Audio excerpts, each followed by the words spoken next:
सबसे ज़्यादा पीड़ित SC ST OBC और माइनॉरिटी के लोग हैं। अगवाला हो, शानपुर हो, जलालाबाद हो, रानीपुर नंगला हो, शाहपुर कच्छाना हो, तो इस तरह के नाम, गांव के नाम पार्लियामेंट में जाते हैं तो हमें बड़ी खुशी होती है। जिला बिजनौर के अंदर चुनाव लड़ूंगा नगीना सीट पे। वो मेहनत जो करता है पसीना उसे ही आता है, और जिसे पसीना आता है वो इतिहास रचता है। सभी साथियों को जय भीम।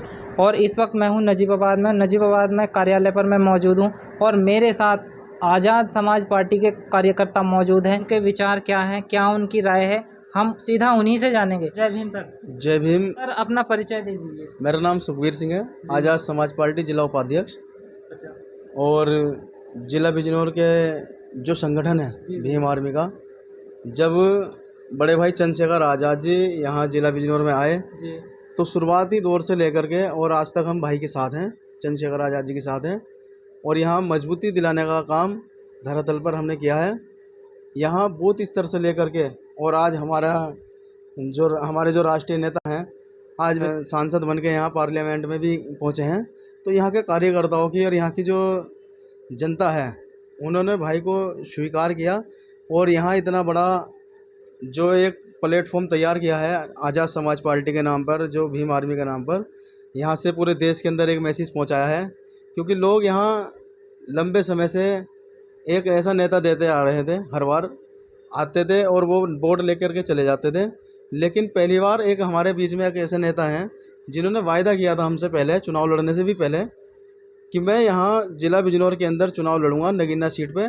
लेकिन मैं यहाँ नेता बनने के लिए नहीं आया, मैं किसी का बेटा, किसी का भाई, किसी का दोस्त बनने के लिए आया हूँ। और आज बड़े भाई चंद्रशेखर आज़ाद जी का 1.25 साल यानी कि 1 साल कुछ महीने हो चुके हैं। और मैं समझता हूँ कि बड़े भाई चंद्रशेखर आज़ाद जी ने जो हमसे वायदा किया था वो आज वास्तव में अपने वायदों पर खरे उतर रहे हैं। कि जब भाई किस गांव में गए, एक हादसे में एक परिवार से मियाँ बीवी की दोनों की मृत्यु हो गई, तो भाई उनके जो है दुख में भी शामिल हुए। और हमें ऐसा ही नेता चाहिए था जो सुख दुख में साथ खड़ा हो। और जब इस क्षेत्र की बात आती है, चाहे वो बाढ़ से प्रभावित हो, यहाँ ट्रेन का मामला हो, पुलों का मामला हो, या हाईवे का मामला हो, तो यहाँ कभी नगीना का नाम सुनने में नहीं आता था। और आज पार्लियामेंट में बड़े भाई चंद्रशेखर आज़ाद जी, भागोवाला हो, शानपुर हो, जलालाबाद हो, रानीपुर नंगला हो, बोरेगी हो, शाहपुर कच्छाना हो, तो इस तरह के नाम, गांव के नाम पार्लियामेंट में जाते हैं तो हमें बड़ी खुशी होती है कि वास्तव में यहाँ की जनता और हमने जो मेहनत करी थी वो आज सफल हो चुकी है। और आपने देखा होगा अभी लखनऊ में एक प्रोग्राम हुआ था जो पूरे देश के अंदर एक मैसेज पहुँचा है। पूरे उत्तर प्रदेश के अंदर जगह जगह से मुस्लिम भाई वहाँ पहुँचे और भाई का इतना बड़ा स्वागत किया लखनऊ के अंदर। जो आज जो विपक्षी पार्टी हैं, जो भाई चंद्रशेखर आज़ाद जी को दबाना चाहती हैं, वो सारी पार्टी निगाहें गड़ा के देख रही थी कल के प्रोग्राम को, कि इतनी बड़ी तादाद में मुस्लिम समाज इकट्ठा हुआ है। और उन्होंने एक्सेप्ट किया है कि नगीना के अंदर मुस्लिमों ने बढ़ चढ़ के हिस्सा लिया और यहाँ पर सांसद बनाने का काम करा। और उन्होंने वोट देते हुए ये भी कहा कि हम वोट एक सांसद के लिए नहीं, हम अपने देश के प्रधानमंत्री के लिए वोट कर रहे हैं। नगीने से एक चिंगारी लगी है जिसका नाम आज़ाद, चंद्रशेखर आज़ाद है, और ये चिंगारी पूरे देश के अंदर जाएगी। मुस्लिम एकता की जो भाईचारा कायम है, चाहे वो मुस्लिम हो, जो हर वो वर्ग जो इस देश के अंदर पीड़ित है, और सबसे ज़्यादा पीड़ित SC ST OBC और माइनॉरिटी के लोग हैं, ये सबसे ज़्यादा पीड़ित है। पहली सरकारों ने भी इन्हें पीड़ित किया है और वर्तमान जो सरकार है वो भी कर रही है। तो ये जो लोग हैं आज बहुत बड़ी तादाद में जुड़ते जा रहे हैं पूरे देश के अंदर।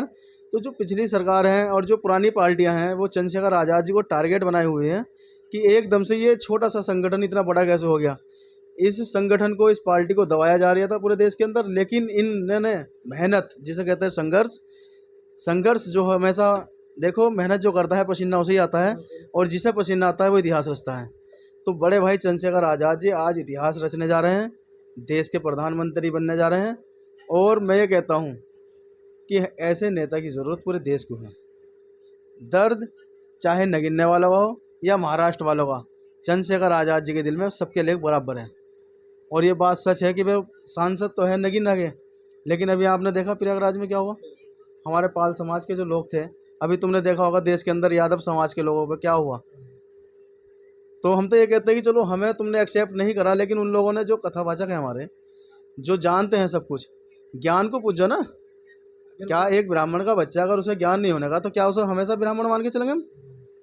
और एक दलित का, शूद्र का बच्चा अगर उसे ज्ञान है तो उसे ब्राह्मण एक्सेप्ट करो, लेकिन नहीं करते ना। अब ये हमारे यादव भाइयों के साथ में क्या हुआ, हमारे पाल समाज भाइयों के साथ में क्या हुआ। लेकिन जो वर्तमान में सरकार है बड़े भाई चंद्रशेखर आज़ाद जी को, वो क्यों रोकती है?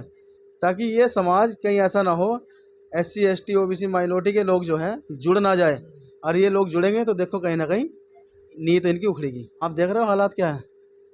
एक स्कूल ये नया नहीं खोल पाए, यूनिवर्सिटी कहीं नहीं बना पाए। अच्छा, स्कूल का मुद्दा जो है मर्ज किया जा रहा है, उसके बारे में थोड़ी क्या राय है आपकी? उसे बेहतर बनाओ ना, वो कम क्यों है?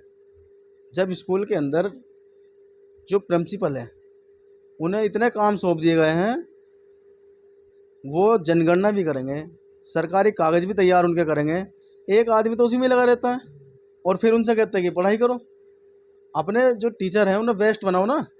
1 लाख रुपए की 80,000 की सैलरी वो लोग ले रहे हैं, और 7,000 का जो प्राइवेट में पढ़ाने वाली मैडम है वो उनसे बेहतर पढ़ाती है, क्योंकि उन पर काम नहीं, उनका केवल पढ़ाने का काम है। आप सोचो कि एक स्कूल बंद करने से क्या होगा देश के अंदर। यहाँ आतंकवाद पैदा हो जाएगा, क्योंकि एक स्कूल बंद करने से बहुत सारे आतंकवादी पैदा हो जाएंगे।